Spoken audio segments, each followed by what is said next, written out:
येणार, प्रशासन घेऊन येणार आणि तुम्हाला शिकवणार. एक छोटीशी परीक्षा होणार, ती पण तिथेच होणार. कॉलेज असेल तर कॉलेजमध्ये, वाडी असेल तर वाडीमध्ये, मंदिर असेल तर मंदिरामध्ये.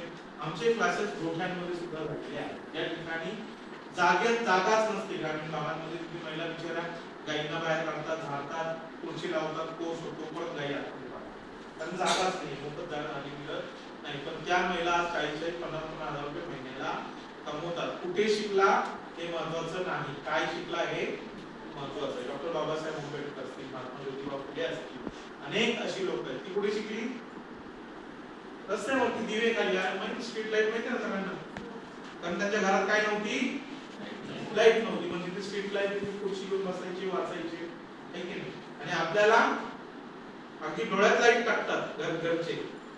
लाईटिंग आणि बसवतो प्रॉब्लेम आपल्याला शिकायला, आहे की नाही? तर